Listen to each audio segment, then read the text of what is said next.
RTO एएमव्हीआय या पदासाठी तुम्ही तयारी करत असाल तर पगार नेमका किती असतो हे जाणून घेणं महत्त्वाचं असणार आहे। याच्यामध्ये आपण आजच्या या व्हिडिओमध्ये तुमच्यासाठी सॅलरी स्लिप सहित सर्व काही गोष्टी सांगणार आहोत की पगार किती असतो, किती वेतनाची कपात होते आणि इन हँड पगार जो आहे तर तो किती येतो या संबंधी संपूर्ण माहिती पाहणार आहोत। नमस्कार, मी गणेश वानकर, इग्नाइट अकॅडमीच्या या व्हिडिओमध्ये मी तुम्हा सर्वांचे जे आहे तर ते स्वागत करतो। आज आपण पाहणार आहोत पगार किती असतो, कारण की अल्टिमेटली आपण ज्या सरकारी नोकरीची तयारी करतोय तर त्याच्यामध्ये दोन फॅक्टर महत्त्वाचे आहेत। आपण याच्यासाठी करतोय की एक जॉब सिक्युरिटी आहे, दुसरं म्हणजे वेतन चांगलं असतं। तर या सगळ्या गोष्टी करूनच आपण जर करतो तर त्याच्यामुळे आपल्याला वेतन जे आहे तर ते माहिती असलं पाहिजे। बघा, ही आपण एक सॅलरी स्लिप तुमच्यासाठी घेऊन आलेलो आहोत। बघा, कुठलीही जर सॅलरी स्लिप जर आपण पाहिले तर त्या सॅलरी स्लिप मध्ये पहिले काय असतं बघा, रिजनल ट्रान्सपोर्ट ऑफिस म्हणजे विभागाचं नाव असतं। याच्यात काय असतं, विभागाचे नाव असते। पुन्हा इथं एम्प्लॉई नेम असतं, इथं त्याची डेट ऑफ बर्थ असते, UID नंबर असतो बघा, GPF DCPS अकाउंट नंबर असतो म्हणजे जे त्याचं पेन्शनचं खातं असतं ना तर त्याचा नंबर असतो। पुन्हा इथं त्याचा बँक अकाउंट नंबर असतो, इथं PRAN नंबर असतो, IFSC कोड, मोबाईल नंबर, पे कमिशन जसं की 7वं चालू आहे। त्याच्यानंतर डेट ऑफ जॉईनिंग असते। फॉर एक्झाम्पल यांची डेट ऑफ जॉईनिंग 30/1/2023 आहे आणि यांची रिटायरमेंट होणार आहे 30/10/2052 सालापर्यंत त्यांची रिटायरमेंट जी आहे तर त्या दिवशी होणार आहे। लेवल 14 आहे यांची। आता लेवल 14 असते 38,600 ते 1,22,800 आणि बेसिक पे जे आहे 39,800। आता 39,800 का आलं असेल, कारण की दरवर्षी ही वाढ होत राहते, हे गोष्टी तुम्ही लक्षात ठेवणं गरजेचं आहे। ज्यावेळी तुम्ही पहिल्या वर्षी असतात ना त्यावेळी तुमचं 38,600 असतं, दुसऱ्या वर्षी बघा 39,800 का झालं, कारण की तुमचं पुढच्या वर्षी हे वेतन वाढत जातं। दरवर्षी तुमचं वेतन जे आहे तर ते वाढत जातं, हा बेसिक पे वाढत जातो। पुन्हा इथं तुमचा पॅन क्रमांक जो आहे तर तो असतो। पुढे जाण्याआधी आरटीओ एएमव्हीआय संदर्भातल्या आपण प्रिलिम, मेन्स अँड कॉम्बो अशा तिन्ही पद्धतीच्या बॅचेस लॉन्च केलेले आहेत। जी प्रिलिम बॅच आहे ना ते लाईव्ह प्लस रेकॉर्डेड अशा दोन्ही स्वरूपात तुम्हाला बघायला मिळेल। ती नुकतीच जी आहे तर ते जुलै पासून सुरुवात होत आहे। तर या प्रिलिमच्या बॅचला तुम्ही नक्की एनरोल करू शकतात आणि लक्षात घ्या प्रिलिमचा सिलेबस हा पूर्णपणे बदललेला आहे। या प्रिलिमचा अभ्यास केल्यावर तुम्हाला फायदा असा आहे की तुम्ही आरटीओ ची पण तयारी करू शकतात आणि सायमल्टेनियसली जी एमपीएससी ची बाकी नॉन टेक्निकल पद आहेत तर त्यांची पण तयारी होणार आहे, कारण की सिलेबस यांचा सारखा आहे प्रिलिमचा। फक्त मेन्सचा जो सिलेबस आहे तो वेगळा आहे। मेन्स साठी आपण रेकॉर्डेड बॅच लॉन्च केलेली आहे 2017-2020 या दोन्ही वर्षी झालेल्या जाहिरातींमध्ये सर्वात जास्त सिलेक्शन जे आहे तर ते इग्नाइट अकॅडमीनेच जे आहेत तर ते दिलेले आहेत। तर तुम्हालाही वाटतं की आगामी काळात होणाऱ्या एएमव्हीआय परीक्षेमध्ये तुम्हाला सिलेक्ट व्हायचं असेल तर तुम्ही आपल्या अकॅडमीची नक्की जी आहे तर ती निवड करू शकतात।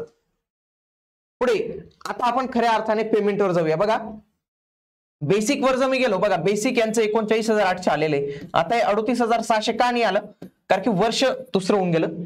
पुढे HRA किती आहे, HRA म्हणजे काय म्हणतात त्याला, घर भाडे भत्ता, घर भाडे हा भेटलेला आहे 3,582। आता हा तुमचा बदलू शकतो की तुमची पोस्टिंग कुठे आहे त्याच्यानुसार मी बदलू शकतो। पुन्हा DA आहे, हा DA म्हणजे काय असतो, हा असतो महागाई भत्ता, हा बदलत जातो। हा काय असतो लक्षात घ्या, हा जो महागाई भत्ता आहे ना हा वर्षातून 2 वेळा रिवाइज होतो, एक असतो जानेवारी आणि दुसरा असतो जुलै। हा वाढत जातो। हा कसा वाढत जातो, ज्या पद्धतीने केंद्र सरकार वाढवतं त्या पद्धतीने जे आहे हा वाढत जातो। सध्या हा काही 53% वगैरे जे आहे तर तो असतो। 53% म्हणजे काय, बेसिक पेच्या 53%। फॉर एक्झाम्पल 10,000 तुम्हाला पगार असेल तर तुम्हाला DA किती भेटणार आहे, 5,300। आलं का लक्षात तुम्हाला, आणि हा ऍड होतो म्हणजे एक्स्ट्रा तुम्हाला इथं पेमेंट जे आहे तर ते भेटत जातं। तर ही एक गोष्ट महत्त्वाची लक्षात ठेवा, DA हा बदलत जातो, वर्षातून 2 वेळा बदलत जातो, म्हणजे तुम्ही मे बी तुमची जॉईनिंग येईल त्यापर्यंत तुमचं पेमेंट खूपच वाढलेलं असेल। पुन्हा हा एक ट्रान्सपोर्ट अलाउन्स असतो 1,350 रुपयांचा ट्रान्सपोर्ट अलाउन्स जे आहे तर तो आपल्याला इथं बघायला जो आहे तर तो मिळतो। पुढे आहे हा ग्रॉस ऍडजस्ट, हा ग्रॉस ऍडजस्ट इथं दिला जातो आणि दुसऱ्या म्हणजे एक म्हणता ना एका खिशातून टाकला आणि दुसऱ्या खिशातून काढला जातो, तर तो कसा मी तुम्हाला पुढे सांगतो। बघा, ग्रॉस ऍडजस्ट असतो 8,136 रुपये।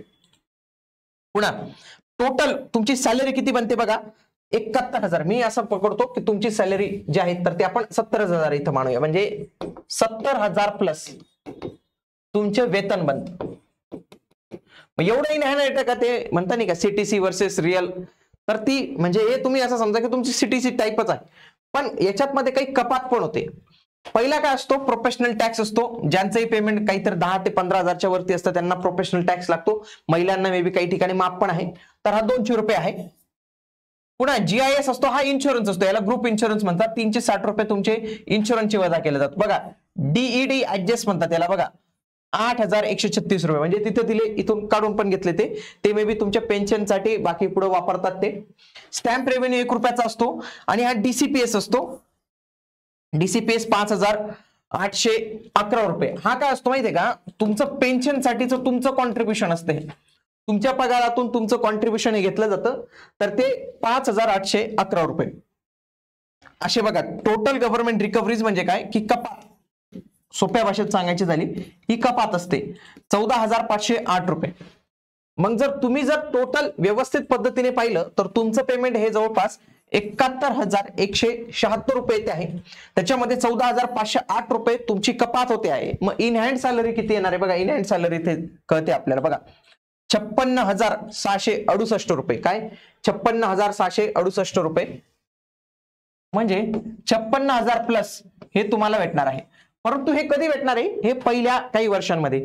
त्याच्यानंतर आगामी काळात तुमचं वेतन जे आहे तर ते हळूहळू वाढत जाणार आहे आणि हे वेतन नक्कीच तुमचं 70-80 पर्यंत जाणार आहे. पुन्हा जेव्हा तुमची वयाच्या शेवटी जाणार ना तुम्ही, म्हणजे रिटायरमेंटच्या वेळी बघा 1,22,800 याला तुम्ही DA करून बघा ना किती जाईल तो, बघा 1,22,800.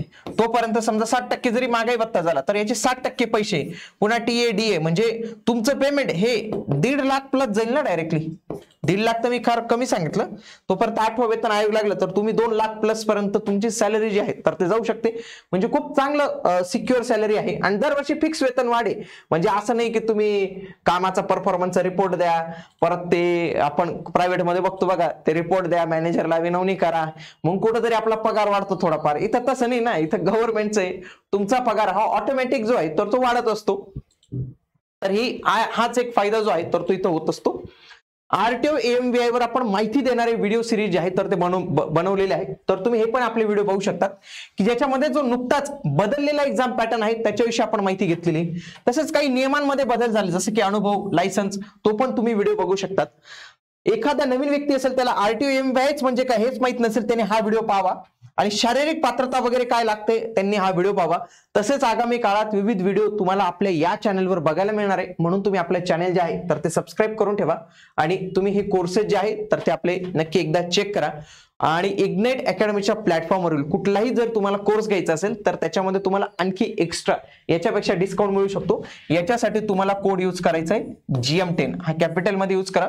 तुम्ही कुठलाही इग्नाइट अकॅडमीवरचा कोर्स घेणार असाल तर या कोडच्या माध्यमातून तुम्हाला 10% सूट जी आहे तर ती मिळू शकते. 10% डिस्काउंट तुम्हाला मिळू शकतो, म्हणून तुम्ही हा कोड आगामी काळात नक्की यूज करू शकतात. भेटूया आता आपण पुढील व्हिडिओमध्ये. तोपर्यंत जय हिंद, जय महाराष्ट्र, धन्यवाद.